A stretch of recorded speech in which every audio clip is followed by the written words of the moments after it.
Flying Squad had a mystique about them. I wanted to be part of that elite gang, or that elite group of police officers who dealt with probably the hardest and the toughest group of criminals in London. Violent, ruthless career criminals like Razor Smith, a serial burglar in the 1970s who graduated to robbing banks in the 80s. He spent 30 of his 49 years behind bars. Angelo Hayman, an East End gangster who's robbed his way all over London. And Danny Woolard, a former boxer who spent years in and out of prison. Flying Squad was originally called the Heavy Mob. They was hand-picked police officers for their fighting ability and how big they was, and they were big men, and they wanted to fight. They would hurt you. They would hurt you if they could.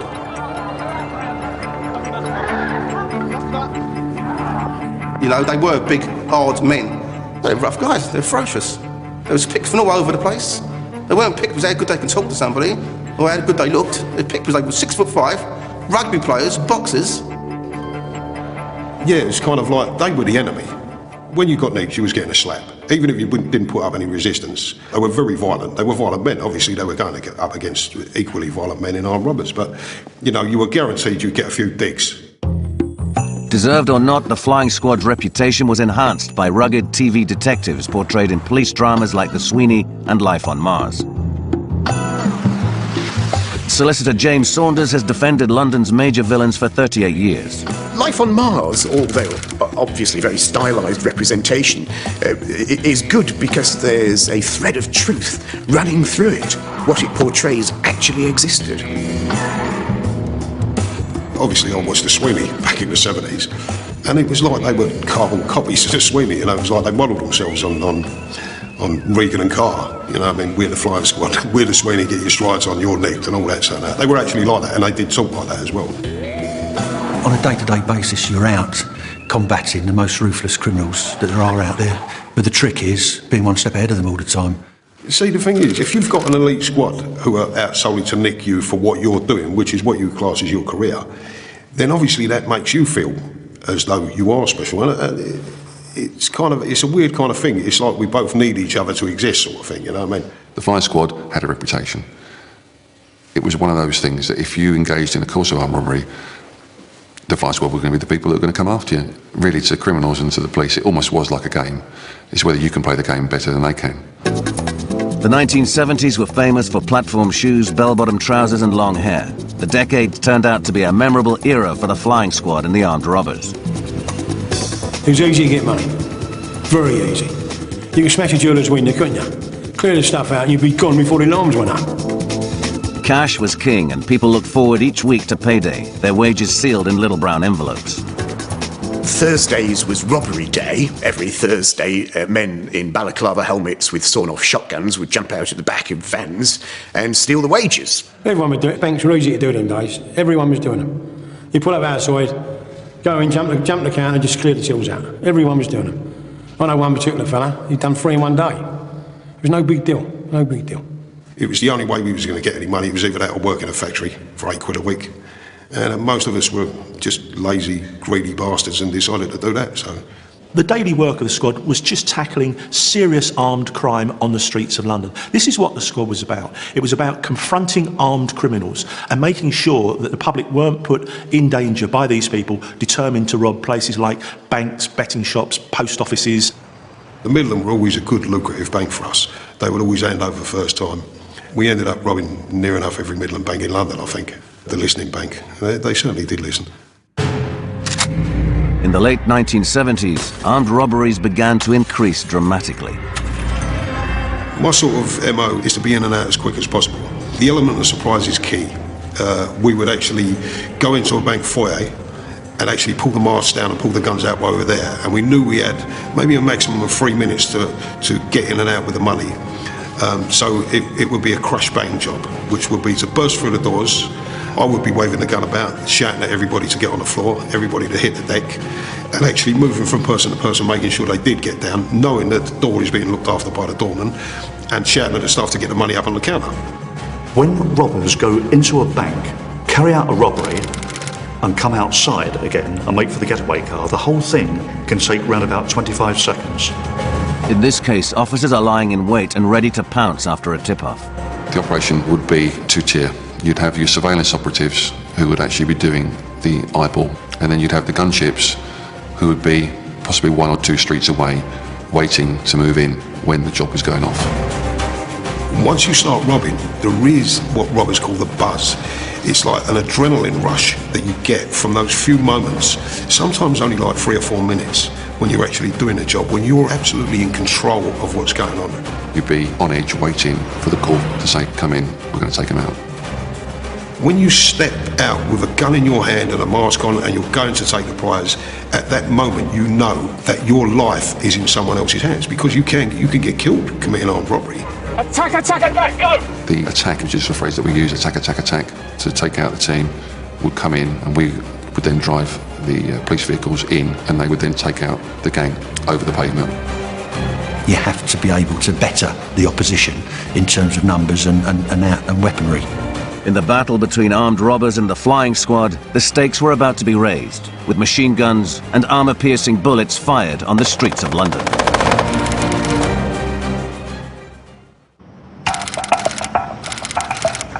The TV image of the flying squad was chasing after armed robbers as they sped away from the scene of the crime, tyres screeching. The reality was very different. Despite what you hear and what you see on films and reading books and everything, screeching away from a bank is not the way people do things unless they're very amateurish. You drive away very slowly so as not to attract attention. Because nobody knows, when you come out of a bank, there ain't no alarm bells ringing. Nobody on the street knows that you've just robbed that bank, unless you're walking out waving a gun with a mask on. Flying squad response cars are known as gunships because the detectives inside are fully armed. They're driven by highly trained officers, known to their colleagues as OFDs. The term OFD means only the driver. Shut up, John, you're OFD. That would be the normal response that I'd get if I had dared open my mouth inside the car. We were a tool. You're often no more than a glorified minicab. A highly trained minicab driver with armed officers in the back seat. Flying squad drivers are flash bastards, but I'll tell you what, they are good. They are good, I'll give them that.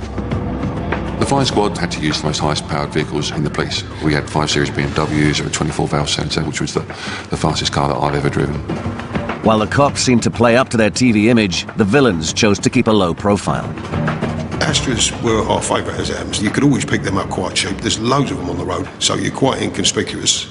Anything with 4 doors, bit of tax, looks half respectable. The more it looks like a sort of family car, the better. You don't really need a lot of speed. Armed robbers known as blaggers in the trade also had their favourite teams, each playing a key part in any bank job. The maximum you'd really want to rob a bank, say, is 4. You wouldn't want any more than that, otherwise the shares are no value. The 4-man team consists of a getaway driver, a doorman to prevent anyone coming in or out whilst the robbery is in progress, the bagman to stuff the stolen cash into the bag, and the man with a gun, the frightener. Over the years, I've mainly been the frightener, and I do a good growl. I can do a good shout, so I used to put the people on the floor. A good growl is intimidating, but a loaded shotgun shoved in the face is terrifying. The favourite firearm on a normal robbery would be a sawn-off shotgun. The actual favourite is a double-barrel 12-bore, because it's a terrifying-looking weapon.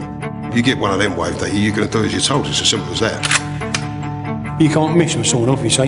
You've got a revolver or an automatic, you can miss them, couldn't you? With sawn off, you can't miss. And no, it looks fearsome, doesn't it? Frightens people.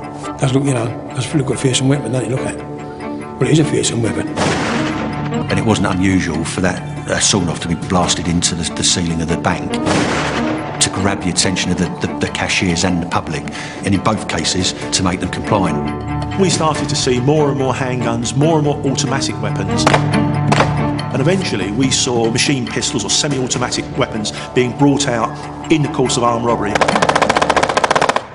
And those kinds of incidents, as a commander, make you sit back and think, my God, what are the officers facing now? It was a dangerous occupation, and in hindsight, probably we were reckless. We didn't have helmets. I didn't have a bulletproof vest. I wasn't carrying a firearm. I was in a car. Wasn't even a bulletproof window in the car. So we were vulnerable, but we didn't see it like that. We just saw it as, well, that's the job, you just got to get on with it, and we chose to be here. For armed robber Razor Smith, blasting his sawn-off shotgun was a last resort. I've never let a shot off on a robbery, so I've never had to do that, and I always keep people at arm's length. So I always trusted myself to keep the gun and to do the frightening, because I knew I wouldn't shoot anybody unless it was absolutely necessary. One summer's day in 1993, the cops versus robbers arms race threatened to spiral out of control. In a busy South London suburb, one gang of armed robbers shot at a flying squad car as it chased them in the streets. This morning, a security van delivering cash to this bank at Sidcup in Kent was held up. But police had the men under surveillance and gave chase. The robbers, though, were heavily armed. One of the detectives caught in the firing didn't want his face on camera. We were right behind them in the back streets of Blackfen. They turned a few corners and then there was some strange movement by the front seat passenger. He climbed half out the window, was facing backwards, and then we saw puffs of smoke, and it was obvious that he was firing a machine gun at us. There was two men in the red car, one was driving obviously, the other one was literally hanging right out, firing back with a machine gun, firing back at the police car. We just couldn't believe it, and we said, he's got an Uzi. As I said that, so the windscreen went, I felt a blow on the forehead and was knocked backwards, and I said, I've been hit, but I'm okay, carry on. I don't think we could have stopped our driver from chasing anyway. He had the red mist up. Despite the hail of automatic gunfire, the flying squad driver kept on their tail. I didn't return fire. We just weren't allowed to shoot at moving vehicles. That was totally verboten. And I must say, I didn't want to irritate them any more than they already were. It's getting too far. It's getting like the Wild West, and this was just becoming outrageous. It was in a residential area. It was during the summer holidays. Children were off school. That was the amazing thing, that no one else was hit. I think there were 19 bullets fired in total, 11 of which went into our Vauxhall. The other 8 bullets were spread about in other vehicles, in walls, in window frames somewhere. Officers weren't only sprayed with machine gun fire, but also heavy-duty armour-piercing bullets. They changed guns and they actually fired I think it was a 44 Magnum loaded with an armour-piercing bullet that went right through the car and hit the electrical system and cut it out.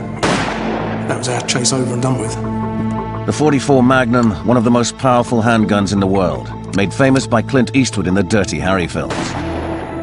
The flying squad team were lucky to be alive. The machine gun bullet hit the officer on his temple and miraculously ricocheted off his skull. The amount of force involved is remarkable. It was enough to knock me right back into my seat. And it was like being hit with a baseball bat. News of the officer's lucky escape met with a different response from the criminal fraternity. I was in Highdown prison, and it was on the radio that day that a flying squad officer had been shot in the head with a machine gun. And I've got to tell you, there was a bit of cheering on the landings. And the next day, the fellow who done it, Stevie Farrell, he was the one who actually pulled the trigger, actually came to the prison on remand. I was one of the first people to shake his hand on the landing, as it happens. It was the first time police were fired at by a machine gun in mainland Britain. 2 armed robbers were each jailed for a total of 18 years. Arresting known armed robbers on the pavement as they're about to commit a robbery isn't a matter of chance. It's a painstaking operation taking months of watching and waiting, gathering intelligence. Surveillance gets portrayed on the telly. You can see the car following in the rearview mirror and someone looks over their shoulder and says, I think we're being followed. Surveillance is much, much more sophisticated than that, and it's incredibly labour intensive. They will be using intercept material from telephones that have been intercepted on Home Office warrants. They might be using bugs, tracker devices that they've put on criminals' vehicles. They may have put probes into addresses to gather intelligence. Sometimes to do a fairly straightforward armed robbery it would not be unusual to have maybe 30 surveillance officers involved. What the public don't understand and don't see is the hours, the weeks, the months of surveillance, how tedious that can be at times. I know some of the lads that have had to stand on tiptoe on toilets in derelict buildings to look out of a window and do that hour after hour after hour. There was a more direct way to get information: grassing, getting villains to shop their mates. The public image of policing is the sort of Sherlock Holmes and Great Deduction, but in truth, the way in which policing worked, and still does, is grassing. But that cost money, and many of those informers were paid substantial rewards for the information they provided. So the Met had a huge bucket of money that it could use carefully to reward and to encourage informers. But we are talking about thousands of pounds. If someone gives information on a serious armed robbery, a number of people are arrested, guns are recovered, this kind of stuff, or drugs or anything else of that nature. We are talking about people being rewarded with, £10,000, £15,000 at least. But of course the results that were being shown and the crimes that were being cleared up were phenomenal. There's never been detection like it. I mean, we had the most successful detection rates of armed robberies in our history. Probably the most successful detection rate of any police force anywhere in the Western world. While paid informants could provide information on a regular basis, another technique used by the flying squad was to force villains to break their code of honor by turning arrested armed robbers into supergrasses. The squad's first major success came after a string of bank robberies throughout London by a gang known as the Wembley Mob. One key member, a prolific career criminal, became Britain's first ever supergrass. His name, Derek Crichton Smalls, better known as Bertie Smalls. Bertie Smalls was a violent thug, a professional stick-up merchant. I mean, he was one of the guys that would be intimidating staff and members of the public in a bank when they went in and robbed it. And wouldn't consider twice about pulling the trigger, firing shotguns through the ceiling, pointing guns at people, intimidating, terrorising. In return for immunity from prosecution, Bertie Smalls agreed to give evidence against his fellow villains and any other armed robbers he knew. It was a unique deal and led to 28 more robbers getting banged up. The people he was working with, they upset his family, he was sagging his wife off, and he got in court and crossed them all up. And he got a terrible name for it. Bertie Smalls never stood trial for the robberies that he did. And this is a man who should have spent the rest of his life in jail. Instead, he spent the rest of his life in freedom. And it caused such an outrage with the Attorney General that it was decreed that would never, ever happen again. Doing deals with armed robbers became known as doing a Bertie. It became the standard way for villains to negotiate a lighter sentence. Well, from the squad's perspective, to lose one major robber, but to get 10 or 20 major robbers in return is a fair deal. I mean, what you don't want Napoleons giving up corporals, but you don't mind majors giving up generals. So the process becomes very attractive to the police and the Home Office. You just turn someone to be a supergrass and then they mention all of the people they rob banks with, which could be many, many. So you can put a whole herd of robbers away. Breaking the criminal code and grassing up your mates to the police was extremely risky. If you're a grass in criminal circles nowadays, it seems to be more accepted than it was in the past. But you don't want to be in jail if you're a grass. You certainly don't want to be in a normal location because you will get hurt. And in extreme cases, you'll get killed. I know people who've actually put their own brother in it. I know people that's happened too. So what are you dealing with? What are you dealing with? There was one particularly obnoxious robber that I dealt with who grassed up everybody he could think of, including his father and his brother. He also put his mother in the frame as well.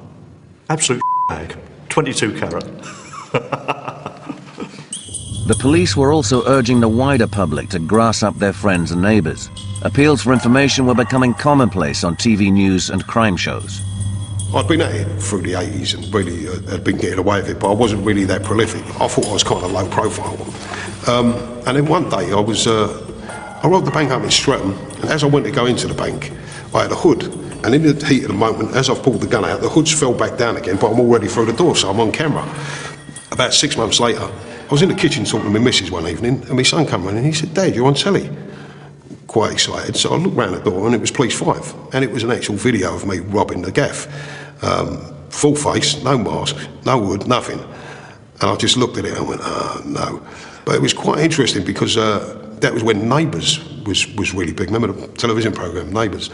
And that was on BBC, I think it was BBC at the same time as Police 5 was on ITV, and no one was watching Police 5. I was phoning up every day for the 6 weeks that I was away, asking if the old Bill had been round, and they never turned up. And it turned out most people who would have known me were watching Neighbours. So, I didn't get a tug over that. A lucky escape, but it was only a matter of time before the flying squad swooped.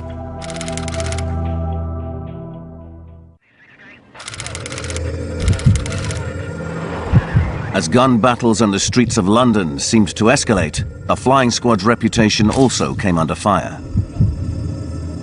There was definitely a buzz within the armed robbery fraternity, for want of a better word, that the flying squad were operating a shoot-to-kill policy.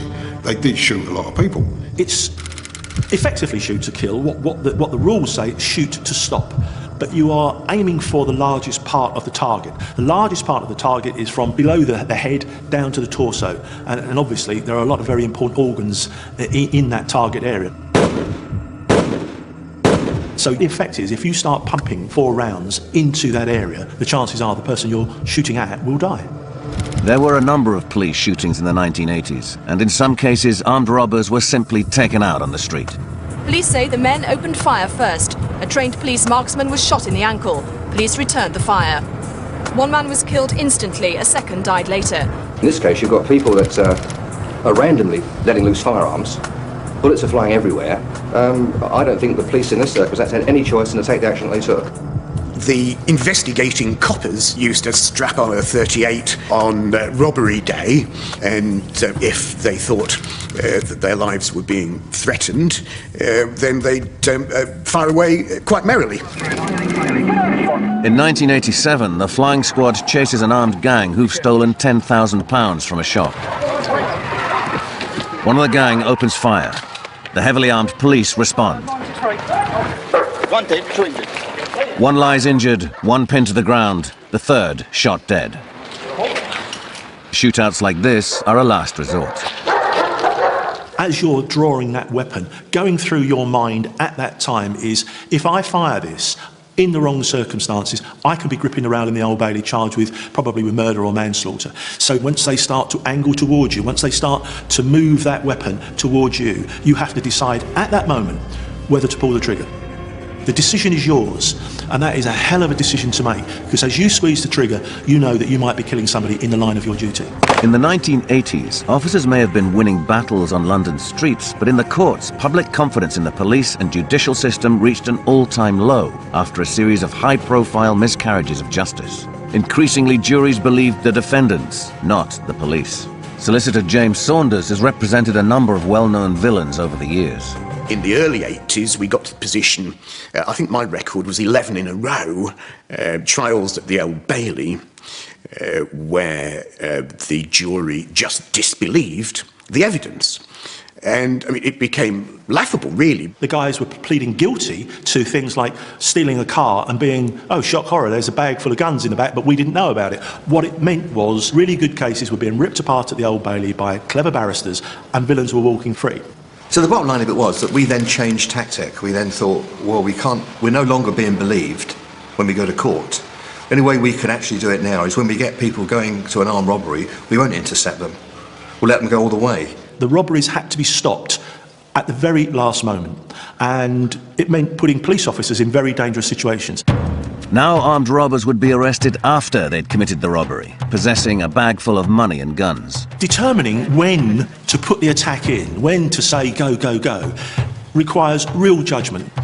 On an occasion, robbers are walking along the footway. The wife of one of the robbers passes them a bag, and at that moment they are armed robbers. Any time after that, you can attack. That's it. Attack, you've got them. And the squad took them as they came out and hit them very hard on the footway. And they were photographed on the pavement with the guns, with the money that they'd stolen. That's the kind of evidence that is irrefutable. In some cases where irrefutable evidence was lacking, there were claims that evidence was concocted. The absolute classic way of doing that in the 70s was a process called verbaling, so that upon arrest, Mr. Bloggs is alleged to have said, "Core, blimey, Governor, you're right, I deserve topping for this," or something else perhaps a bit more sophisticated, but an admission. This was a time when police interviews with suspects didn't have to be recorded, and alleged confessions could be open to abuse.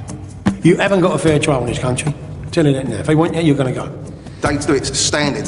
When I was a kid, the first thing I learned was when I get put in one cell and whoever's with me gets put in another cell, we know we ain't going to say nothing. So eventually, people who were prone to getting arrested and taken in decided that the best thing was to say absolutely nothing. Not say yes to a cup of tea and not say no to a good kicking. You say nothing. I don't say my name. I don't even acknowledge who I am. So it's very hard to verbal somebody if they don't talk. A chap called Daniel Redmond, I remember, he sat it out for 7 days and said nothing, absolutely nothing, not a word. And when I eventually got to see him, I mean, I thought that it had affected him psychiatrically.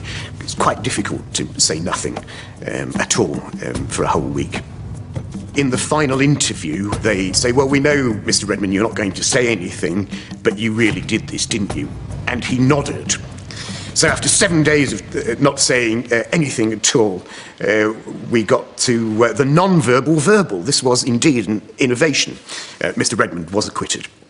The once clean-cut image of the police had also been damaged by a series of high-profile police corruption scandals, which had changed the public's perception of the flying squad. Well, I've resigned for personal reasons. The Commissioner's accepted my resignation. That's all I'm prepared to say. Former Flying Squad Commander Ken Drury and 12 other officers were convicted of accepting bribes from known criminals. This was the Flying Squad's darkest period. It found itself preoccupied with scandal rather than tackling armed gangs.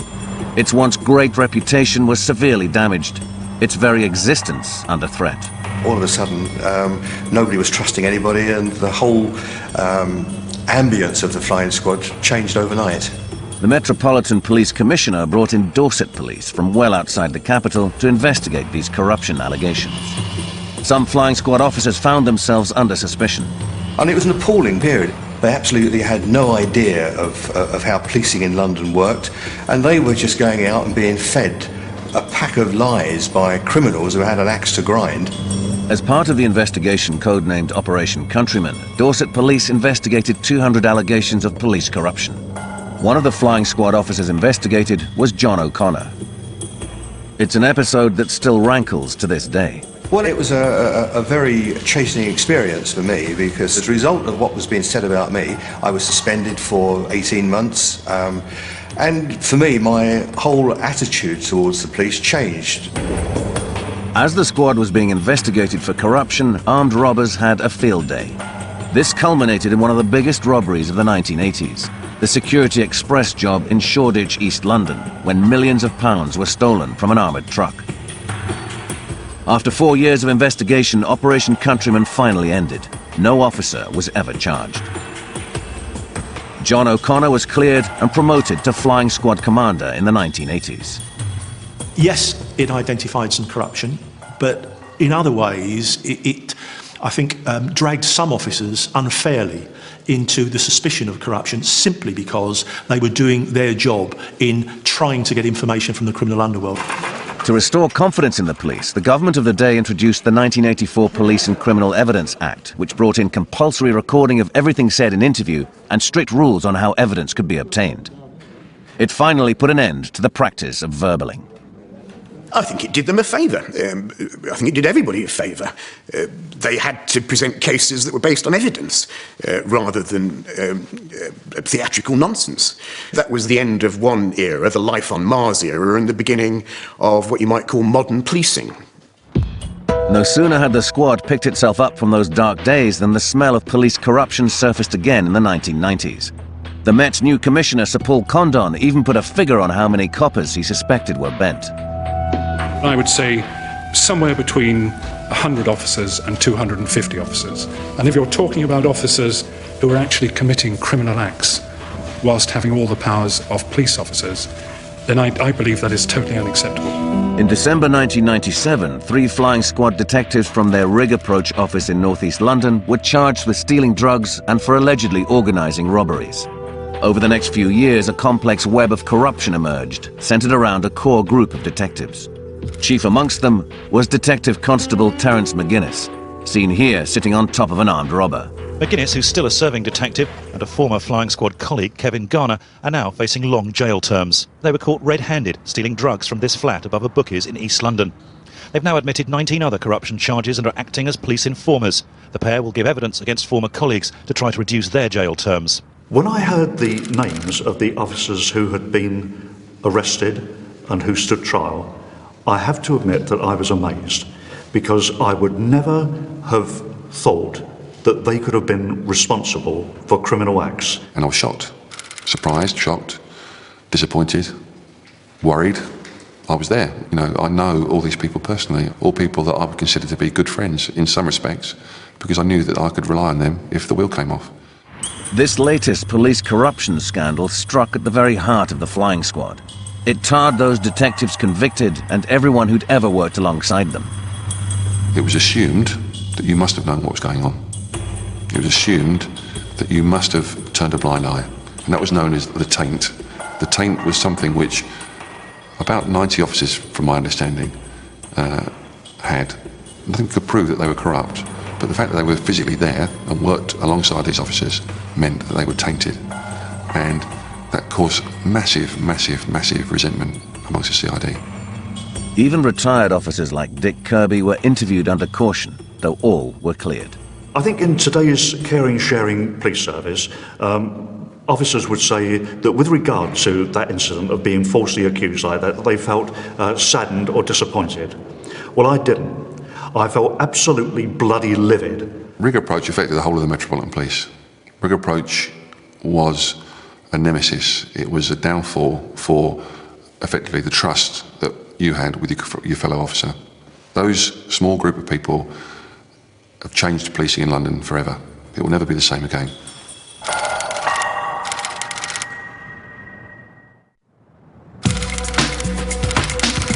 The 1990s was the decade of new technology, with the microchip, mobile phones, and the credit card. New technology also introduced improved security measures. Armed robbers were forced to change with the times. It became increasingly obvious to villains that hitting banks and building societies was not going to get them a lot of money and was probably going to get the flying squad on their backs immediately. You couldn't do it now. You couldn't do the things what we've done, you couldn't do. They've got all these sophisticated devices, in my opinion.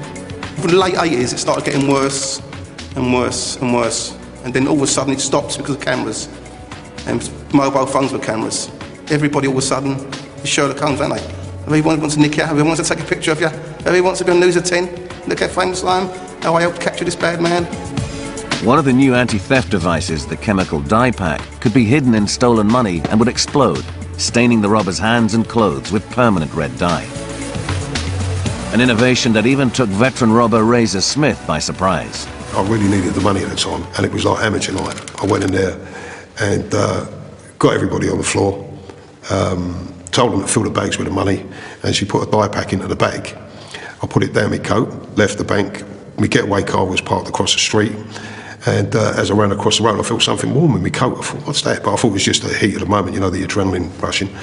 Next thing I know, there was a pop, and my coat was on fire, and there was red smoke coming out of my coat and all up on my face, going up about 20 foot in the air. All the money was on fire. I dropped the money on the floor, stamped on it to put it out, and tried to gather as much as I could.